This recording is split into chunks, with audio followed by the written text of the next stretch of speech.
దినోత్సవం ఆ ప్రత్యేకతను ఒకసారి మనం చూసినట్లయితే జవహర్ లాల్ నెహ్రూ గారికి బిడ్డలు ఎంతో ఇష్టం కనుక ఆయన యొక్క జన్మదినాన్నే భారతదేశమంతా చిల్డ్రన్స్ డేగా పరిగణించినటువంటి స్థితిని మనం చూస్తాం. ఈరోజు మనం ధ్యానించుకోబోయేటువంటి ఈ వాక్యంలో చిన్న బిడ్డలంటే యేసుక్రీస్తు ప్రభుల వారు ఏ రీతిగా ఇష్టపడుతున్నారు అనేటువంటి విషయాన్ని ఈరోజు నేను మీతో పంచుకోవాలని ఆశపడుచున్నాను.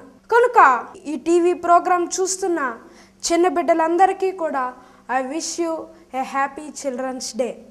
అయితే ఈరోజు మనం వాక్యం ధ్యానించినట్లయితే ప్రకటన గ్రంథం 1వ అధ్యాయం 4-5 వచనాల్లో ఈ చిల్డ్రన్స్ డే రోజు ప్రభు చిన్న బిడ్డలందరికీ, వారి యొక్క తల్లిదండ్రులకి, వారి యొక్క గ్రాండ్ పేరెంట్స్కి అందరికీ కూడా ఒక మంచి వాగ్దానాన్ని ప్రభు దయచేశారు. వర్తమాన భూత భవిష్యత్ కాలములలో ఉన్నవాని నుండి భూపతులకు అధిపతి అయిన యేసుక్రీస్తు నుండి కృపా సమాధానములు మీకు కలుగునుగాక.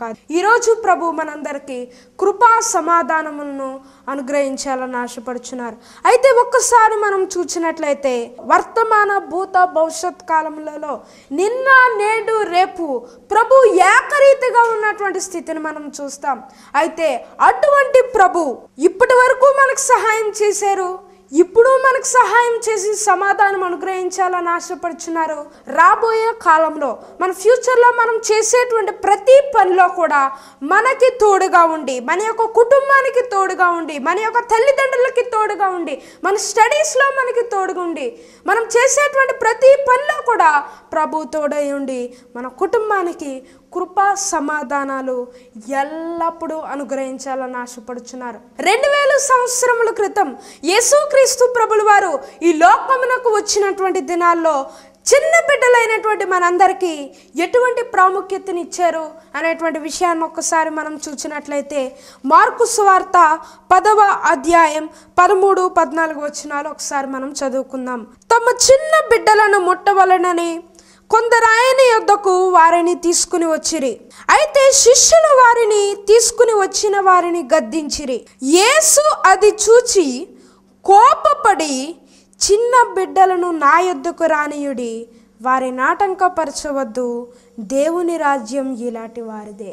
ఎప్పుడైతే చిన్న బిడ్డలను ముట్టవలనని కొందరు తల్లిదండ్రులు యేసుక్రీస్తు ప్రభుల వారి యొద్దకు తమ చిన్న బిడ్డలను తీసుకుని వచ్చినటువంటి స్థితిని మనం చూస్తాం.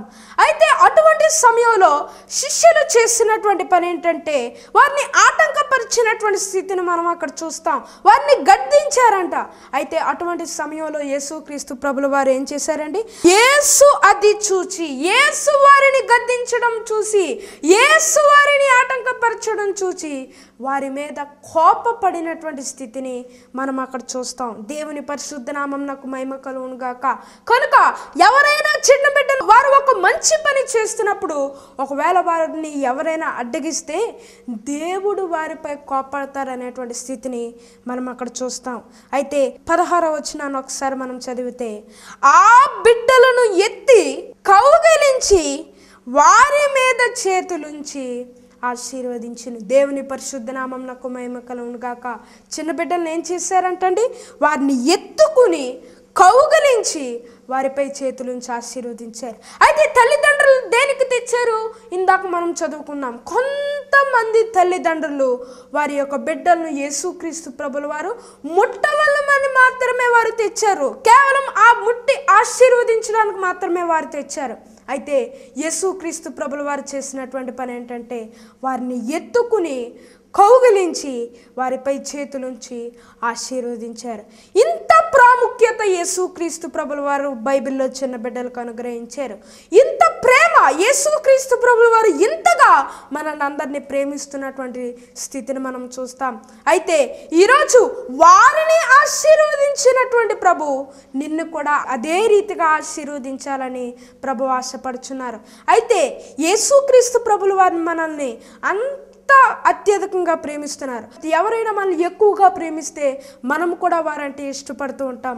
తల్లిదండ్రులు మనల్ని ఎక్కువగా ప్రేమిస్తే వారిని మనం ఇష్టపడుతూ ఉంటాం. లేక మన గ్రాండ్ పేరెంట్స్ ఎక్కువగా మనల్ని పెట్ చేస్తే వారిని మనం ఇష్టపడుతూ ఉంటాం. అయితే ఇంతగా యేసుక్రీస్తు ప్రభుల వారిని మనల్ని ఇష్టపడ్డారు కదా. అయితే మనము ఏ రీతిగా ప్రభువులో ఉంటున్నాం? మన ఆత్మీయ జీవితంలో మనం ఏ రీతిగా జీవిస్తున్నాం, అంత ఇష్టపూర్వకంగా మనం దేవుణ్ణి ప్రేమించగలుగుతున్నామా లేదా ఒక్కసారి మనల్ని మనం సరి చూసుకోవాలనేటువంటి స్థితిని మనం చూస్తాం.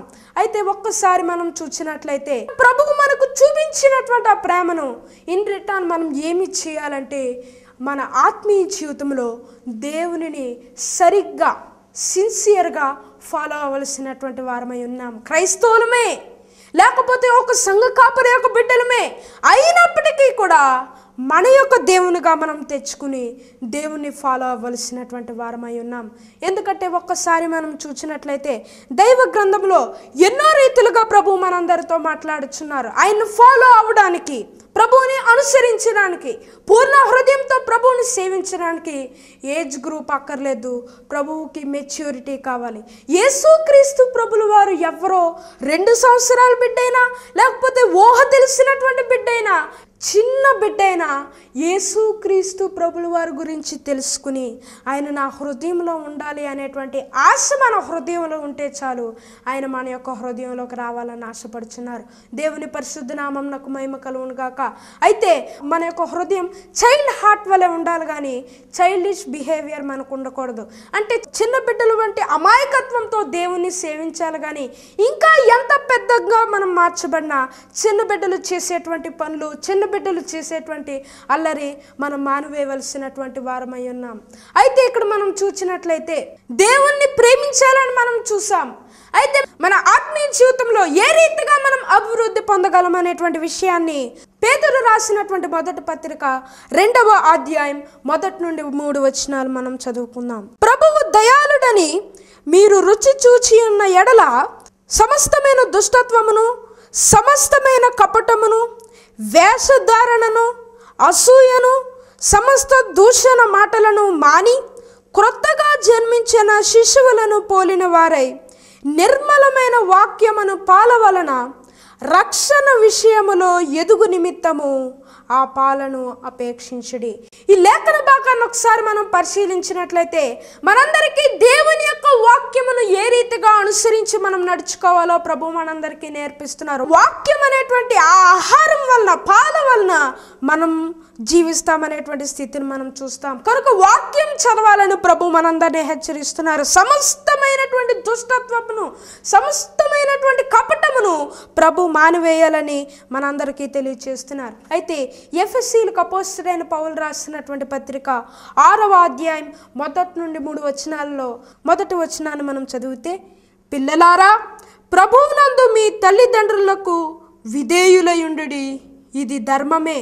నీకు మేలు కలుగునట్లు నీ తండ్రిని తల్లిని సన్మానింపుము, అప్పుడు నీవు భూమి మీద దీర్ఘాయుష్మంతుడు అవుదువు. ఇది వాగ్దానముతో కూడిన ఆజ్ఞలలో మొదటిది. ఈ లేఖన భాగాన్ని ఒకసారి మనం చూసినట్లయితే, పిల్లలారా ప్రభువునందు మీ తల్లిదండ్రులకు విధేయులై ఉండండి, ఇది మీ ధర్మం. పిల్లల యొక్క ధర్మాన్ని మనం చూసినట్లయితే మనల్ని కని పెంచినటువంటి మన యొక్క తల్లిదండ్రులకి మనం విధేయులుగా ఉండవలసినటువంటి స్థితిని మనం చూస్తాం. ఎంతోమంది చిన్న బిడ్డలకి పేరెంట్స్ లేక బాధపడుతున్నారు. అయితే మనకి ప్రభు పేరెంట్స్ని అనుగ్రహించారు. వారిని మనం ఏ రీతిగా గౌరవిస్తున్నాం? ఒకవేళ మనం మన యొక్క తల్లిదండ్రులను మనం గౌరవించినట్లయితే మనము నివసించుచున్నటువంటి దేశంలో, మనకిచ్చు దేశంలో దీర్ఘాయుష్మంతుడుగా ఉంటామని ప్రభు మనందరితో తెలియచేస్తున్నారు. అయితే ఇది ఎటువంటి ఆజ్ఞ అంట? వాగ్దానంతో కూడిన ఆజ్ఞలలో మొదటిదిగా మనం ఇక్కడ దైవ గ్రంథంలో చూడగలం. అయితే చిన్న బిడ్డల గురించి మనం చూసాం. అయితే లేవి కాండంలో కూడా ప్రభు మనందరికీ ఇంకో చక్కటి మాటతో హెచ్చరిస్తున్నారు.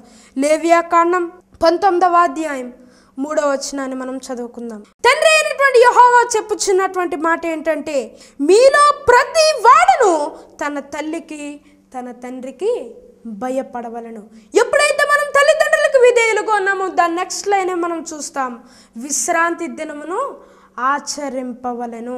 అయితే ఈ రెండు చేసినటువంటి దైవ గ్రంథంలో ఒక ఎగ్జాంపుల్ మనం చూసినట్లయితే యేసుక్రీస్తు ప్రభుల వారిని మనం చూడగలం.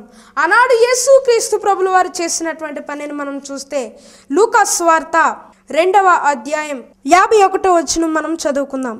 అంతటా ఆయన వారితో కూడా బయలుదేరి నజరేతునకు వచ్చి వారికి లోబడి ఉండెను. ఎవరికి లోబడి ఉన్నారంటే యేసుక్రీస్తు ప్రభుల వారు తల్లిదండ్రులకు లోబడి ఉన్నటువంటి వ్యక్తిగా మనం చూడగలం. ఏ వయసులో అండి? దాని ముందు వచనాల్లో ఉంది. 12 సంవత్సరముల వయసులోనే యేసుక్రీస్తు ప్రభుల వారు తన యొక్క తల్లిదండ్రులకి లోబడి ఉన్నటువంటి స్థితిని మనం చూస్తాం. ఈరోజు ఇంకా చిన్న వయసులో ఉన్నవారు తల్లిదండ్రులకి లోబట్టలేదు. ఎందుకంటే తల్లిదండ్రులే చెప్తారు వారి వయసు అటువంటిది లేండి, వారు పెద్దవాళ్ళు అయిన తర్వాత వయసు వచ్చిన తర్వాత తెలుసుకుంటారని వారు చెప్తూ ఉంటారు. కానీ వారు పెద్దవారైన తర్వాత అది టూ లేట్ అని మనమే అనుకుంటాం. అయితే మనం చూసినట్లయితే బాలుడు నడవలసినటువంటి త్రోవను మనం నేర్పించాలి. వాడు పెద్దవాడైనప్పుడు దాని నుండి తొలగిపోలేడు. అక్కడ మనం చూసినట్లయితే యేసుక్రీస్తు ప్రభుల వారి తల్లిదండ్రులకి విధేయతగా ఉన్నారు. అయితే ఇందాక మనం చూసాం తల్లిదండ్రులకు భయపడము. రెండవది ఏంటండి? విశ్రాంతి దినమును ఆచరించము. అయితే యేసుక్రీస్తు ప్రభుల వారు విశ్రాంతి దినాన్ని ఆచరించారంట. 42వ వచనాన్ని ఒకసారి మనం చదువుకుందాం. ఆయన 12 ఏండ్ల వాడై ఉన్నప్పుడు ఆ పండుగను ఆచరించుటకై వాడుక చొప్పున వారు యెరూషలేమునకు వెళ్ళిరి. దేవుని పరిశుద్ధ నామమునకు మహిమ కలుగును గాక. 43వ వచనంలో ఆ దినములు తీరిన తర్వాత వారు తిరిగి వెళ్ళుచుండగా బాలుడైన యేసు యెరూషలేములో నిలిచెను. ఇక్కడ మనం చూసినట్లయితే యేసుక్రీస్తు ప్రభుల వారు పెద్దవారైన తర్వాత తెలుసుకోలేదు. చిన్న వయసులో ఉంటుండగానే, మన వయసులో ఉంటుండగానే ఆనాడు తల్లిదండ్రులు యేసుక్రీస్తు ప్రభుల వారికి దేవుని యొక్క మందిరాన్ని వాడుక చొప్పున, అది ఒక హ్యాబిట్గా చేసినటువంటి స్థితిని మనం చూస్తాం. ఈరోజు చాలామంది బిడ్డలు సండే వస్తుందంటే భయపడుతున్నారు, ఎందుకంటే చర్చ్కి వెళ్ళాలి కనుక. అక్కడ మనం చూసినట్లయితే యేసుక్రీస్తు ప్రభుల వారు అది ఒక హ్యాబిట్గా చేసుకున్నటువంటి స్థితిని మనం చూస్తాం. తల్లిదండ్రులు యేసుక్రీస్తు ప్రభుల వారికి నేర్పించినటువంటి స్థితిని మనం చూస్తాం. అయితే ఇక్కడ మనం చూస్తే యేసుక్రీస్తు ప్రభుల వారు 2 పనులు చేశారు. అయితే ఈ 2 పనులు ఎప్పుడైతే చేశారో 4 రకాలైనటువంటి ఆశీర్వాదాలతో యేసుక్రీస్తు ప్రభుల వారు ఆశీర్వదింపబడ్డారు. 52వ వచనాన్ని మనం చూస్తే యేసు జ్ఞానమునందును, వయస్సునందును, దేవుని దయ అందును, మనుష్యుల దయ అందును వర్ధిల్లుచుండెను. దేవుని పరిశుద్ధ నామమునకు మహిమ కలుగును గాక. ఈరోజు మన యొక్క జీవితంలో ఎప్పుడైతే మనం కూడా వయస్సునందును, జ్ఞానమునందును, దేవుని దయ అందును, మనుషుల దయ అందును మనం వర్ధిల్లాలంటే ఈ 2 పనులు మనం చేయాలి. దేవుని యొక్క మందిరానికి చిన్న వయసు నుండే తల్లిదండ్రులు బిడ్డలకు సండే స్కూల్ని అలవాటు చేయాలి. చిన్న వయసు నుండే దేవుని యొక్క మందిరాన్ని అలవాటు చేయాలి. చిన్న వయసులోనే కంఠత వాక్యములు చదివించడం వారు అలవాటు చేయాలి. ఎప్పుడైతే వారు అలవాటు చేస్తారో పెద్దవాడైనప్పుడు దేవుని నుండి తొలగిపోవడానికి ఛాన్స్ ఉండదనేటువంటి స్థితిని మనం చూస్తాం.